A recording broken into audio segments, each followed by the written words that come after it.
How's it going? Good. It's going good. You? It's going well. We just finished filming that posing guide video. I'm very dehydrated. Not anymore. Thank Thank goodness. this is my second one. Yeah. So if we have to take a bathroom intermission or two, it's because I am chugging. But it's good. What are we talking about today? We're talking about genetic limits and if we can overcome them. Can we? Dark side, maybe. All right. So what's a genetic limit? You tell me. So I feel like a genetic limit is, when you're born, you're predisposed to favor not a body type, but like how much muscle your body can put on at what body fat percentage at what height you are, right? And like through different factors, especially in childhood, I feel like you can condition your future genetic limit to change, right? If you were to be more active, I feel like that would lend yourself to be more leaner with more muscle mass. Maybe it's impossible to test, right? Because you can't have two different clones of the same person. It's not impossible. People test twins, right? Not yet. Well, yeah, but even then. It's hard to test yourself, though. Right. Yeah, sure. Like who I would have been if my parents hadn't put me in every sport. Yeah. So you don't really know, but like as you grow, you can kind of see like, are you a hard gainer? Are you a hard loser? Is that the opposite of a hard gainer? Hard loser. Chubby. I keep winning, man. Yeah. It's so hard for me to lose. Right. But like, yeah, you just kind of learn more about yourself.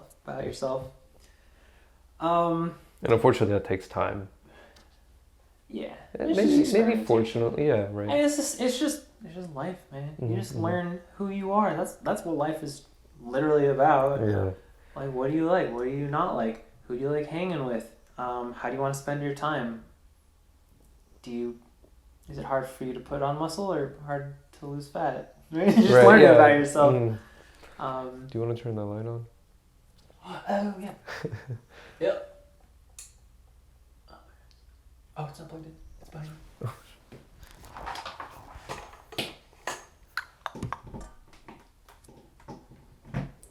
All right, tell us about your bright idea, Kevin.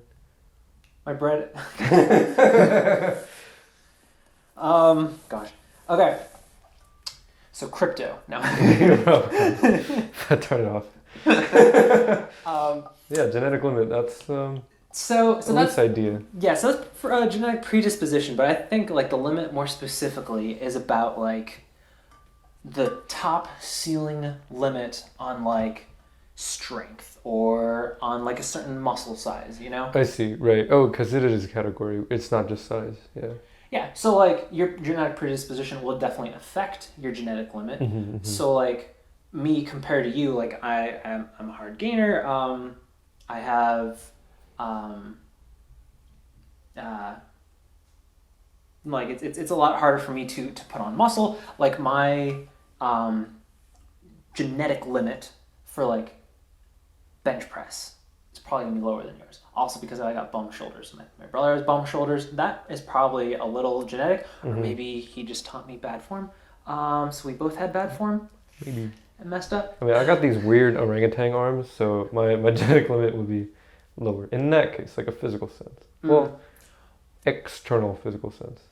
Well, the longer the arms, the more like rotational acceleration you can do. So like strength, like powerlifting, I think you do even better. Deadlifts, yes. Yeah. But not like not bench press. Not like bench press because you have to do it farther. Yeah, exactly. Yeah. So the genetic limit, I'm of the opinion that it exists, but I do not like the idea of it. It's kind of like the idea of death. Death is inevitable. It's gonna happen. But like, you can't base your life around it. You kind of have to live in the moment, you know? I see. Yeah. Like living in fear of have I reached it, or what am I going to be like? If it's not going to be good, then I might as well not work out, blah, blah, blah.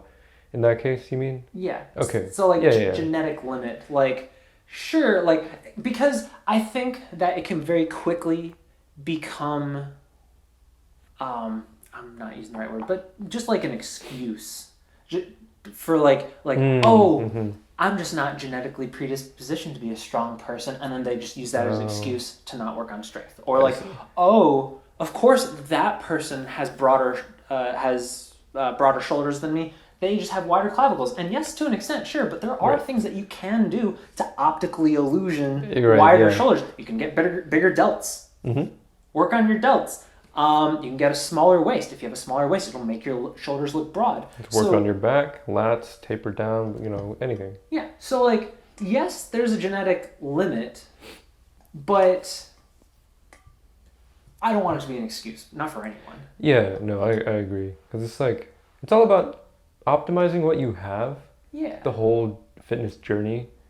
So, And I want to it's talk just- about that as the last bit, which is like working with your genetic limit. Right? We'll touch on that Exactly. later. Yeah. Well, I mean, that's what I was gonna say. So. Oh, sorry. Okay, Out of my fine. head. Let's skip ahead. I had a whole script. No, I'm just kidding. It was loaded with 3 bullet points. All right. But fine. Okay, let's talk about it. So we're both in agreement that like a genetic limit exists. Yep. Like Yep. me, I am never going to squat 5 plates on each side. How much is that? 495. Yeah. Like, I don't think my frame could handle it. I have a really thin waist. Last time I measured it, it was like 26 inches or something. It might be smaller now. Right. I haven't measured it in a year or two, like closer to 2 years. But yeah, like I have a small waist. You need a muscular core to support all that weight. Yeah, you need some tree trunk obliques. Exactly. Yeah, and like, so like I'm just predisposed to just have a lower. Of course, there are things I could do to get a stronger core. I could have a bulkier core if I wanted to. I go out of my way actually to kind of not. Yeah. Yeah. But like, yeah. So there is a limit, but like, as we already talked about, you should focus on working with the limit. Focus on optimizing and maxing out what you do have and get the most out of what you do have, as opposed to focusing on, oh, I'll never lift as much as that guy. Oh, my chest will never be as big as that guy because I just have a naturally small chest. You can't let it be an excuse to limit yourself. Right. In that sense, a genetic limit. I think of it as a genetic opportunity to... I don't know where I was going with this. Genetic limit is too negative. You were cooking. Too Yeah. negative connotations to it. Mm-hmm. I think of it... Yeah. How it's used. Yeah, it's just like, focus on what you have. What do your genetics excel at? So like, my thin waist, it's very... that's very good for aesthetics. And it's not very good for strength training. So that probably influenced why I am so into aesthetics and not strength training, because I'm naturally more inclined for aesthetics. Mm-hmm. Yep. Oh, yeah. So like working with your strengths is also, I think, just like a way to approach life. Do what you're good at. Yeah, it's another type of acceptance for and working with and coexisting with things you can't really control. Mm-hmm. You can influence them, you can't control them. Like I used to be garbage at cooking, but like I wanted to learn how to cook. Now I think I'm a pretty good cook. I'm gonna cook dinner for you tonight. You can check in, and you can edit it. You're gonna be the one editing this. After we have dinner, if it turns out poorly, you can. Oh yeah. Don't listen to him. He sucks. He's still trash. His genetic limit is so low.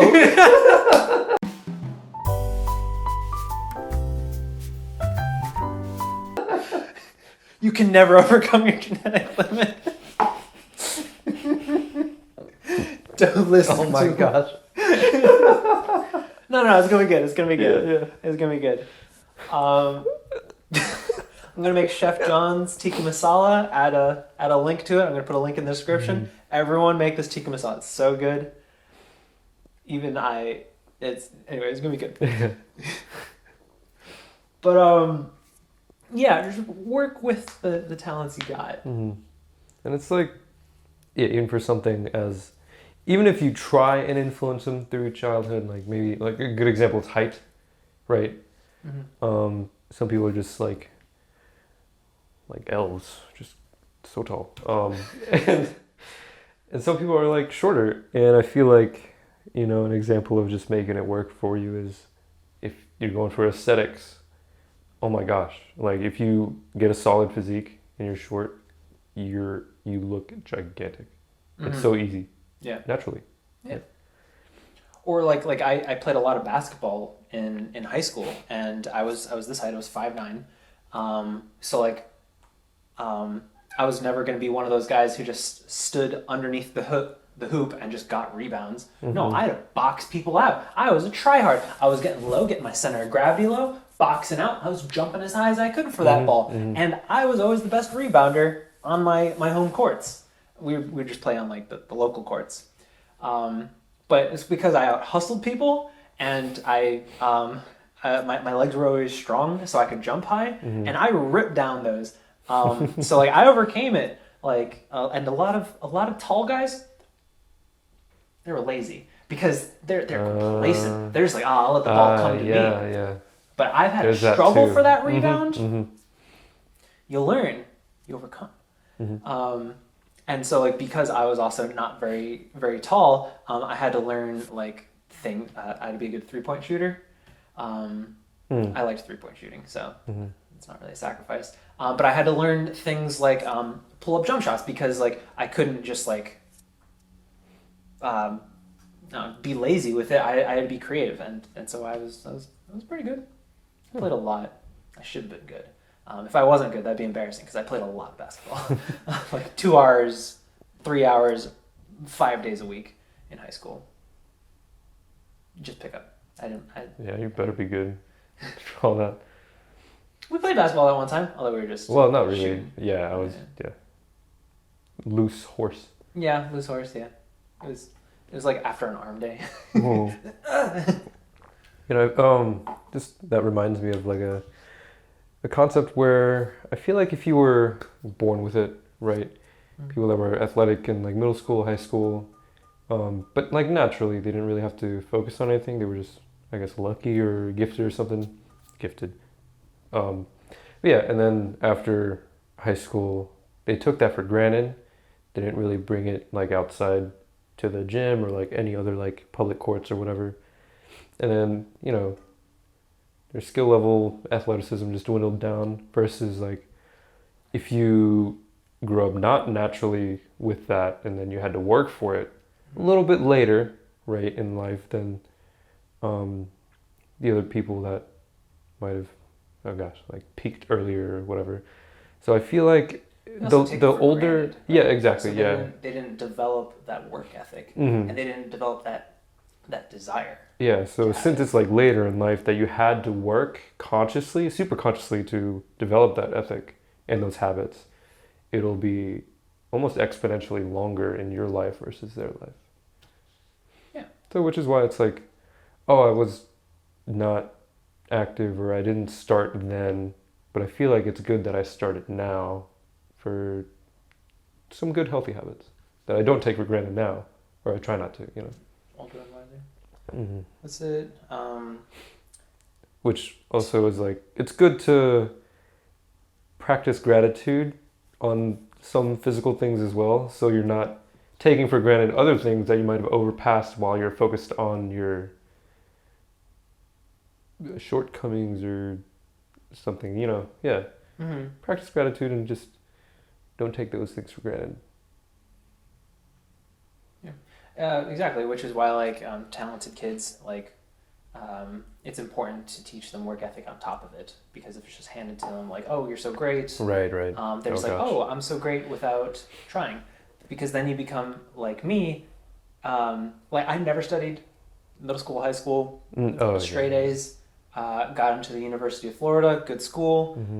But because I never was pushed, I never developed a study habit. Yeah, same. And then the first few semesters were a little rough. What is that, like gifted kid syndrome, or like honors students or whatever? They're just like, you know. I blame I the don't know. education system for not challenging me.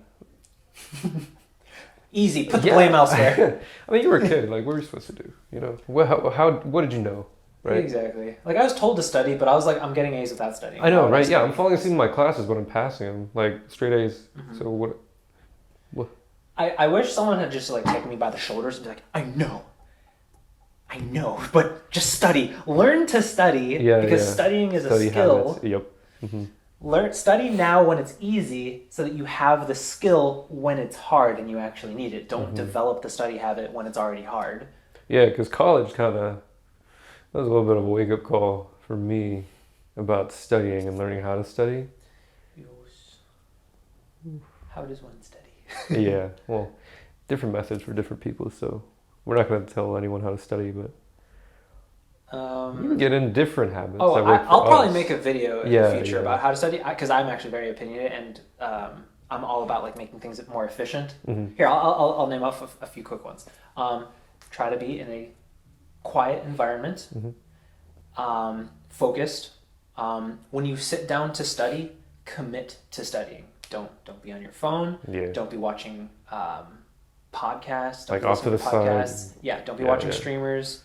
Don't be doing other things. Like if you're studying, then study. Yeah. You know, you can have like some study music, maybe some chill lo-fi beats. Right. Oh, no lyrics. Yes, no lyrics. For music, yeah. Yeah, no lyrics. I don't know why, but that just instrumental. changes everything. Yep. Honestly, big tip for me, video game music is perfect for studying to, because think of how like why it was composed. Video game music, it's designed to keep you focused on the game without distracting from the gameplay. So it's perfect for keeping you focused on for studying. a different narrative. It's not the main thing, so there's not like okay. Huh. Yeah, that's cool. So that's like my a trick. Supporting melody type. Oh, very psychological. I like that.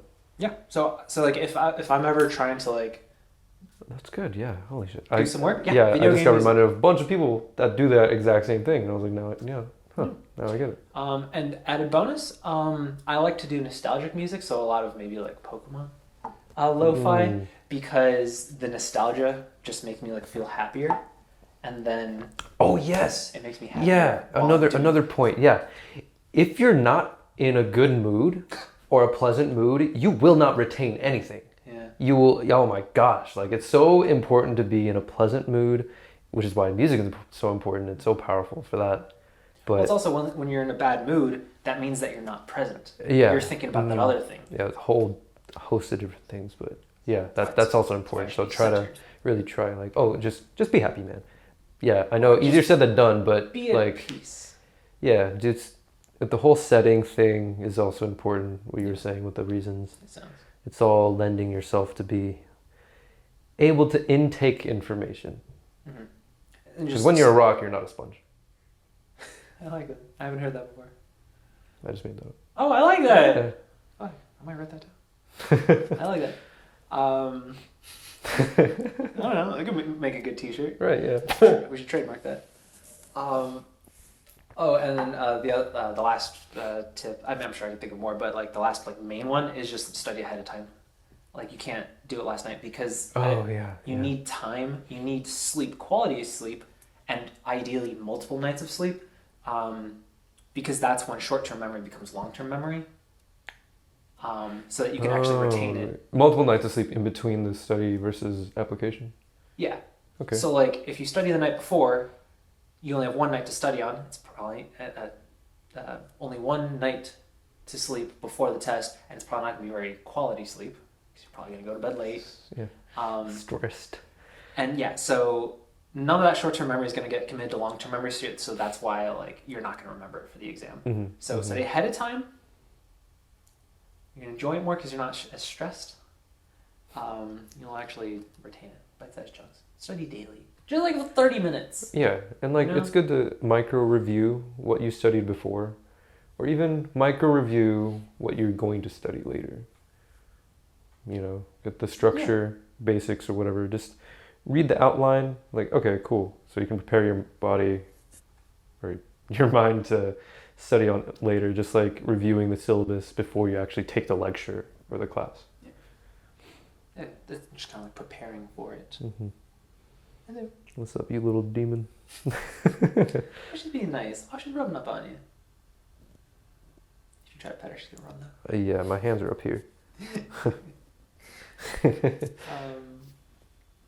But yeah, so that's genetic limit and working with it. And then I also wanted to talk about overcoming your genetic limit. Mm-hmm. Is it possible? Because I know at least one way to do it. Yeah, well, I feel like the obvious elephant in the room is going to be steroids or just other drugs, PEDs. Performance enhancing drugs? Yep. Why do you get so serious all of a sudden? Is it pants that she's setting you on edge? Oh, I guess so. Maybe subconsciously. Oh yeah, you're like allergic, aren't you? I took some pills. Oh, okay. Yeah, what was I gonna say? PEDs. Oh yeah. Aside from that, I feel like just sheer freaking willpower, maybe, you know? Well, by definition, I still don't think For willpower some will let things. you exceed it. Because I don't think there's going to be like a Dragon Ball Z moment where you're like, Oh, I see. I've broken my limits. I guess, yeah, because like the closer you get to it, the more exponentially your body is going to be resistant to it, right? Because like, let's say on a very simple scale, like if I'm at 90% my genetic limit and I want to get to 105, if I try really, really hard and like dial everything in naturally, I'll probably reach 98% of it. And if I stop trying so hard, it will go quickly back down to 90%. You don't think you can reach 100? Everything would have to be ideal, I feel like, you know? Yeah, maybe And like it's your very, past, you like, know? perfect. Yeah, oh, yeah. Oh, I didn't think about that. Right? But, shoot. That's a difficult thing. Like, if you can go 102% or not. But yeah, what do you think about that? Yeah, if you're going to do it like without performance enhancing drugs, like Olympians, I think they reach their genetic limit. They push their bodies to limit. They've been training since they could stand, probably, depending on the sport. So they're just pushing their limits like every day. So I think they can reach it since they started from birth. But me, I started lifting at 16. I started playing piano at 9, which is a little late. Like everyone in my piano studio started earlier. Bad Asian, yeah. It was my fault. How dare you not pick it up at 3? No, my parents didn't put me in piano. I had to ask to be put in piano, which is very weird. That's not how it's done. Yeah, whoa. Yeah, right. I just love it. I don't know. Anyway. So yeah, I just didn't start like at the beginning. So yeah, I don't think like either for piano or lifting, and I do think, by the way, piano has a genetic factor, right? Like natural talent, you know? Oh, yeah. But of course, there's anything obviously musically, the work ethic. Right. I would argue it's probably the same. No, more talent in piano because that's more of a skill as opposed to like building a body. That's more work. More physical reactions taking place versus more folds in your brain. Are you saying?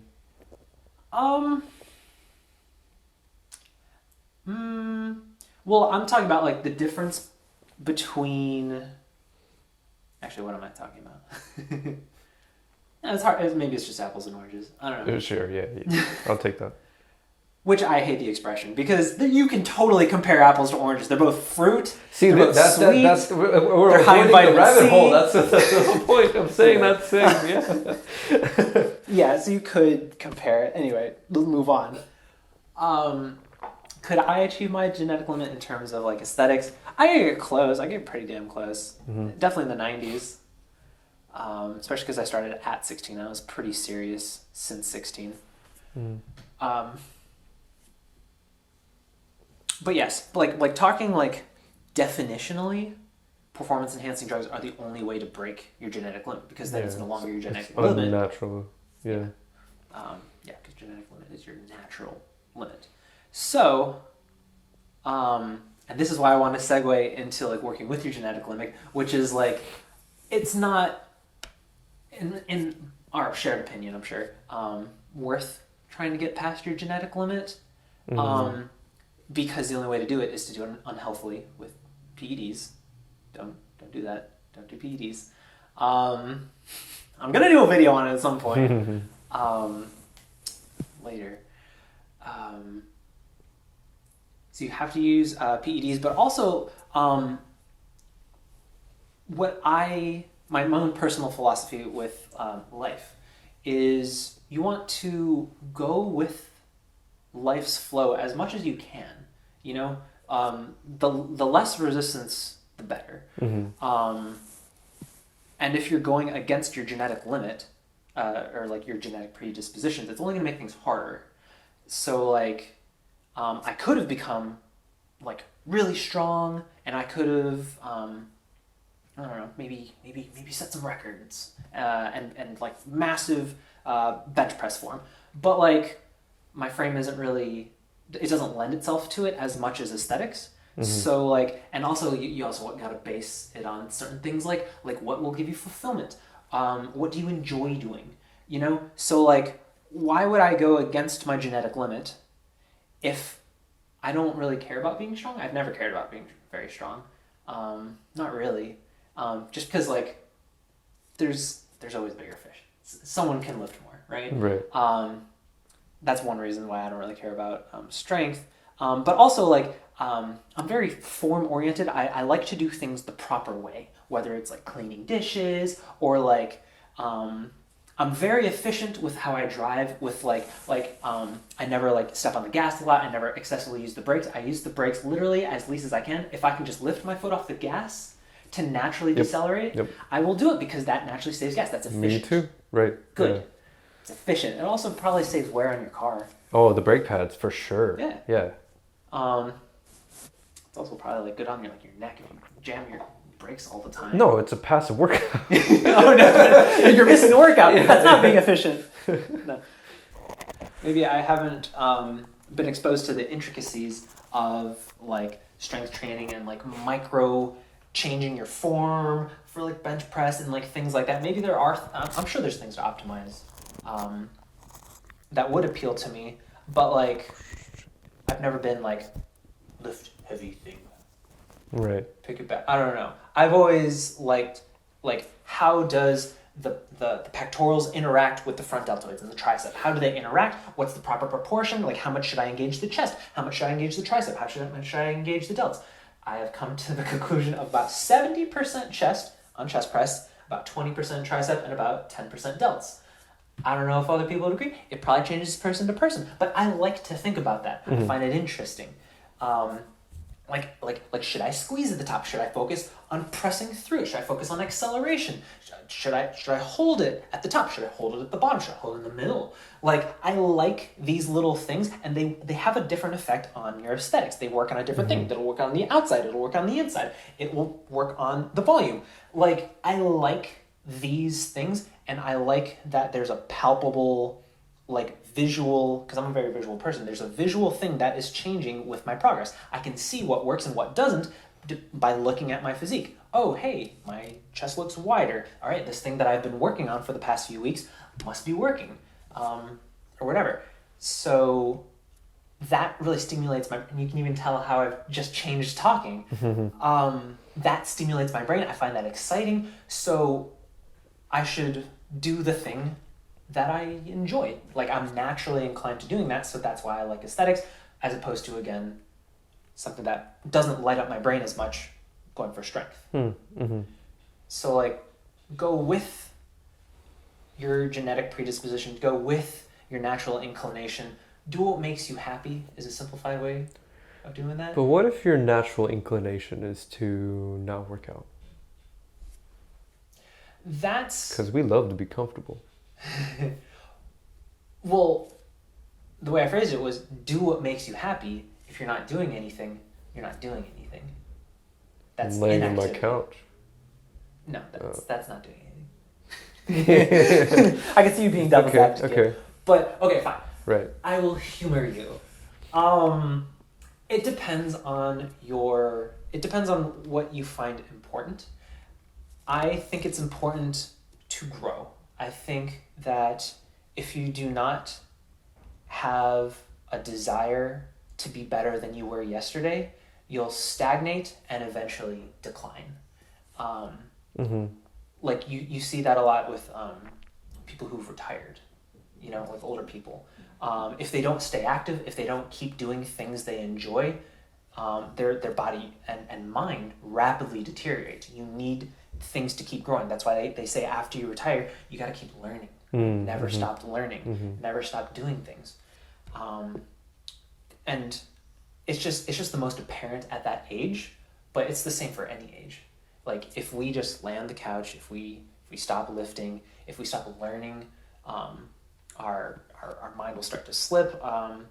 Obviously our physiques will go, but like if you stop doing things, then you'll never do things. You'll never be anything more. And then that just leads to unfulfillment. Yep. And it's an easy life, but it's not a good life. Yeah, like you gotta be Whoa. like you gotta be aware of what that's doing for you. Doing nothing or doing the laying on the couch is doing this for me. I don't like that. So let me change it. Let me change this. Yeah, so to put that another way, it's just like it's important to develop the desire for growth, the desire for improvement, because that will drive you to go to the gym, to stay healthy. It'll drive you to keep learning, to get new hobbies, to find new ways to spend your time, to find new things you enjoy, to find new foods you like to eat, to travel to new places. It's that desire that is that intrinsic motivation that will lead to a fulfilled life. So like, yeah, you can sit on the couch, but I would argue that, so like we all know that everyone is drawn to, what's the word I'm looking for? Like inactivity. We're drawn, the path of least resistance. We're all drawn to that. But like there's nothing there. Because like our modern lives have become so pedicured and like all of your needs can be easily met, you don't have to do anything really anymore. Like yeah, maybe you need like at least enough money to keep the electricity on, to keep a roof over your head, but after that you don't have to do anything. Like you can work a decent job and then just lay on your couch and do nothing. But you'll never achieve your best self. You'll never have your best life. And that's fine. But no, actually, I'll just leave it at that. That's fine. It's whatever you want. I'll never judge a person for not wanting more, but that's not what I want. I want more, So I think maybe the main takeaway for this entire pod is like identify. Oh no. Oh boy. Identify what you want. Identify what you truly want. Like, don't care about what society makes you think you want. Don't care about what you think your family wants for you, or your parents, or your significant other, or whatever. Figure out what you want, what makes you happy, what you enjoy doing, and then do it. That's working with what you want. Ideally, find a way to pay the bills with it, right? Because then you'll never work a day in your life. That would be ideal, because then it's not like 8 hours sleeping, 8 hours at a job you fucking hate, and then 8 hours doing things you do enjoy, then at least if you enjoy your job, then you're enjoying the whole thing. And arguably, if you have a good sleep routine, which I will definitely talk about in the future, you can also enjoy sleep. Yeah. Later I want to talk about lucid dreaming. Have you ever tried to lucid dream? Oh boy, yeah. It's one of my goals to become a lucid dreamer because I want to make the most out of my time. Because right now, I'm just doing nothing during those 8 hours. I want to be lucid dreaming. I want to be having experiences. So I'm going to teach myself how to lucid dream in the future. It's I guess you could be constantly processing the day-to-day. It's more experience. Yeah. But I've heard a lot of people that go really deep into it that prefer lucid dreaming over real life. So all they do is just, ooh, yeah, I know, it's dark. Well, maybe that's kind of like video gaming. Escapism. Yeah. That's another term or form you of it. can have escapism with anything. Yeah, It doesn't have to be lucid dreaming. But yeah, no, it's I feel like mentally, wouldn't that not be mentally resting?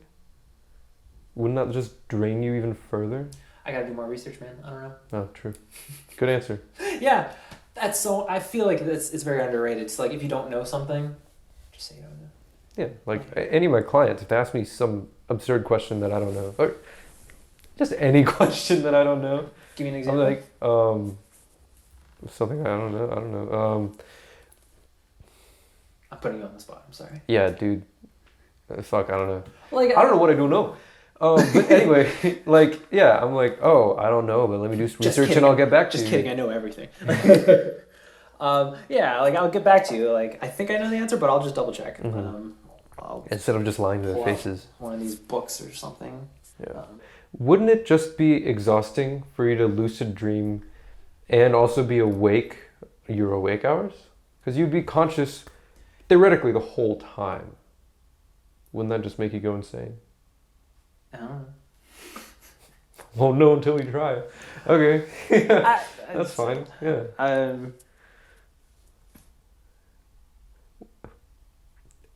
Oh, yeah, just like asking people and being transparent about if you know something. Yeah. I'll get back to you. Yeah, I don't know. I'll get back to you. Or maybe just like I'll just test it out. Once I become a lucid dreamer, I'm just lucid dreaming every night. I hope you'll be able to turn it off if you don't like it. That would be crazy. I'll make an educated guess, which is I imagine the only time you can lucid dream is during REM sleep, right? So it's only a section of like the actual time you're asleep. Let's say, yeah. So like at the deepest part. So, my educated guess would be that it just takes the place of a normal dream where you don't have control over. Mm-hmm. But instead of not having control, you have control, and that's what a lucid dream is. Mm-hmm. That's my educated guess. I'll get back to you. Okay. This episode is on genetic limits. Did we cover the topic? Yeah, and how to overcome them. Not how to, but ways to. Possibly. More so working with it. Yeah. So like with the genetic limit. And I kind of want to highlight how I see people as viewing the genetic limit unhealthily, in my opinion, which is I already touched on like using it as an excuse, but also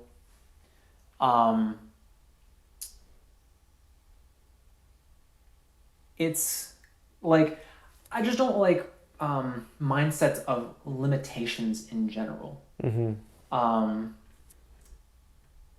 Because I'm of the mindset, like a mental philosophy of like you can do whatever you want, for real.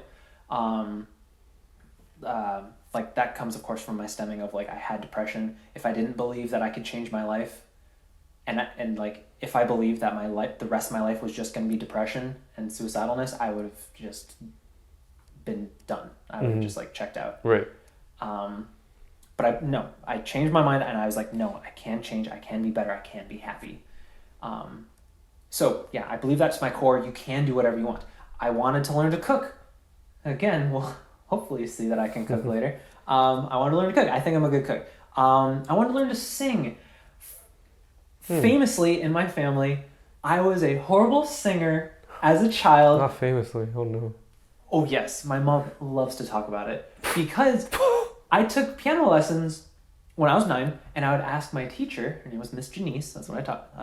That's what I called her. Her name was Janice.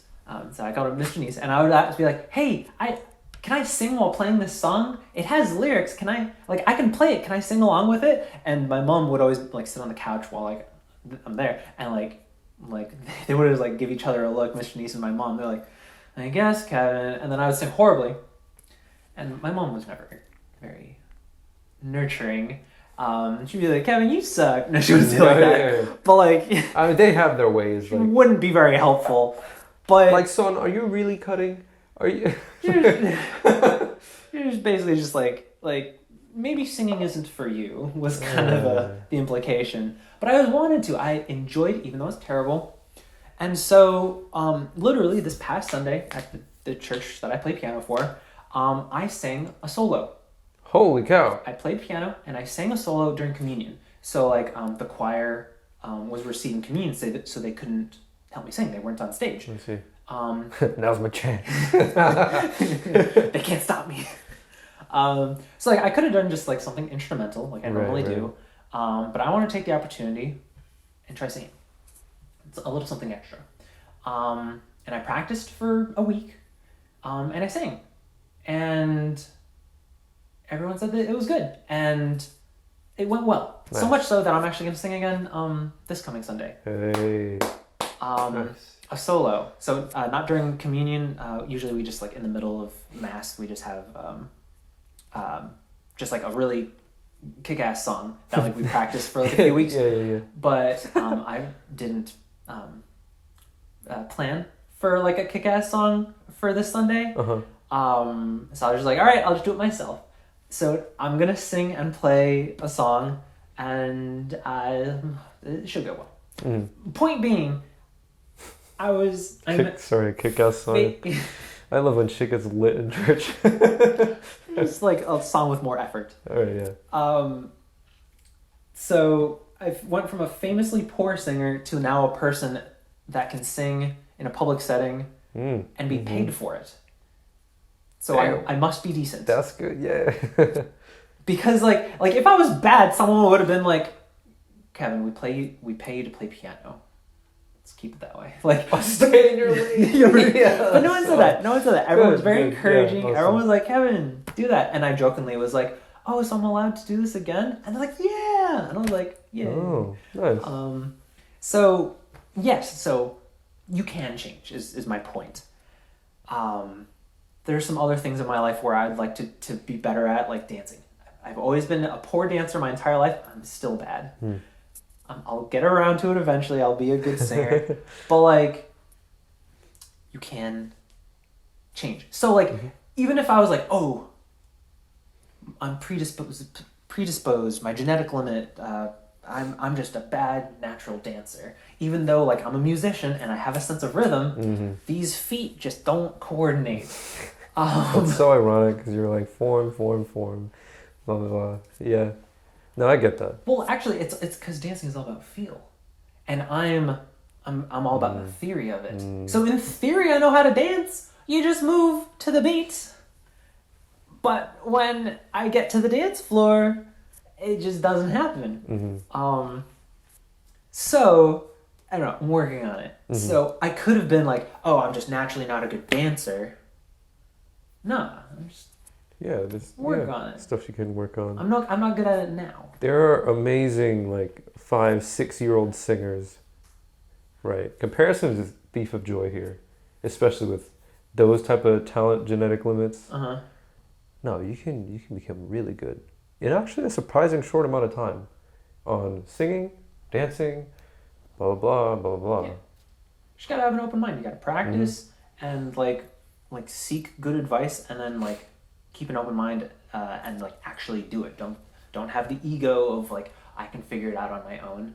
Oh. Be like, no, people have been like studying singing, for example, how many decades, centuries.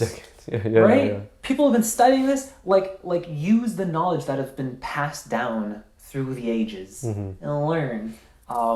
Yeah, there's merit to like figuring things out on your own, but like use the classical knowledge as a foundation, which is why like to all my piano students, I always say, learn the foundation, learn the fundamentals, learn the genres, like learn like certain mindsets, like with like classical, there's a certain mindset. Classical is very posh. It was meant for a time for aristocrats, like the classical time period. Like peasants weren't allowed. Peasants didn't have enough money for piano lessons, so like the only people who could play piano were the posh, the people with money. So the music reflected that. So like learn about the times, and jazz is like kind of the polar opposite, where it's very free. Learn from the past, and then you can learn your own style. So like with singing again, like learn fundamentals, learn from people who've been there, and then once you have the basics, then you can kind of work what works for you. Like learn your own specific vocal range, learn what you like or don't like. Like if you try all of them, you'll learn certain genres. I really like playing rags. But like it took me a few years. I didn't know I liked rags until like 3-4 years into my piano lessons, and I played my first rag. I was like, this is fire. Yeah. Like I love this. Like ain't Beethoven anymore. I like Beethoven too, but Scott Joplin, I like Scott Joplin. But just try things, learn things, and then go from there. Use that for fitness as well. Learn the fundamentals. Learn why the bread and butter exercises are the bread and butter exercises, right? Your chest press, your rows, and like your leg press. Those are like the three. Why are they the bread and butter? Why are they the bread and butter? I would say fundamental natural movements, but when the hell would we ever squat in the wild? We're taking a shit. No. Squatting 200 pounds while taking a shit? Involuntarily, I guess. Yeah.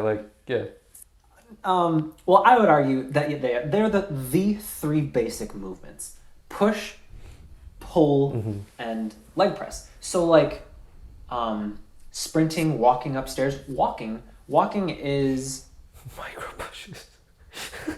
Yeah, well, they're basically little squats. tiptoes, yeah.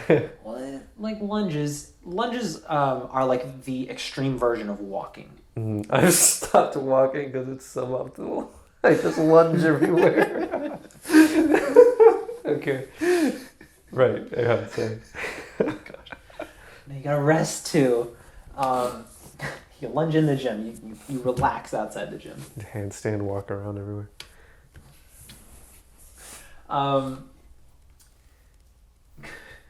So like understand why things are the way they are. Why you should learn the fundamentals. They're not the fundamentals for whatever reason. Like I don't force my students to learn scales because I like to torture them. Right. There's a reason. It makes them better at learning. Same thing with the bread. Just like taking the time to think back up. Why are we doing this? I think is just like maybe like one of the most important steps just in like life. Well, I like to make things life lessons. I know. I do this with my piano students, and they find it annoying. Maybe they don't. They're good kids. Maybe they don't find it annoying. Because they do humor they're me. kids. Yeah, right. Good. They're good kids. But like, well, like I'm not just a piano teacher when I'm teaching those piano lessons. I'm a teacher. You know, if I can't take the opportunity to make it a parallel to life, I will, because I think it's enriching for their life.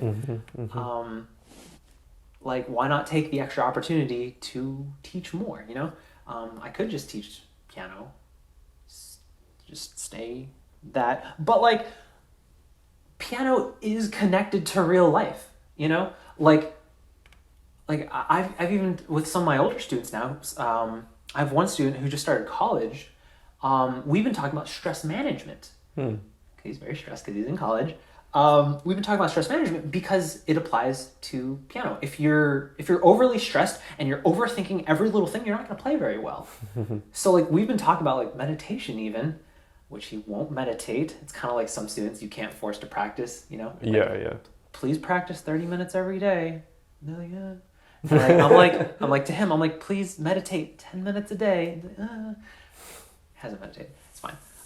It's human nature, man. No one's gonna want to be lead him to water. do the thing. Yeah. So we were talking about stress management because yeah, it'll help us piano playing, but it's a good skill for life. You know, keep that heart healthy. Learn how to manage stressful situations better. Mm-hmm. You know, because everything is connected. Nothing is in isolation. Mm-hmm. Nothing. Because like I'm trying to think of like things that like what's the most isolated thing that I can think of, and that would probably be like I don't know like a single arm preacher curl, you know. But actually, as I was talking to you about earlier, when I was doing preacher curls before with my back injury, and it's finally healed, I couldn't go very heavy, and I was only doing like 15 pounds. I couldn't do much more because I didn't have the stabilization from my back. I couldn't stabilize it. Mm-hmm.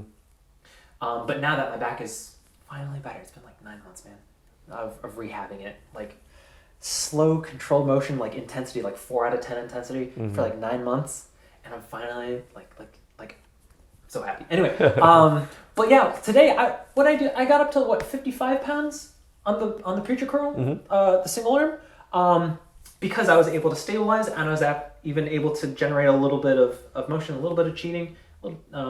It's good time to time when you're going heavy. Yeah. But even something that you'd think is like the most isolated thing you can think of, like this bicep curl, it's attached to other things.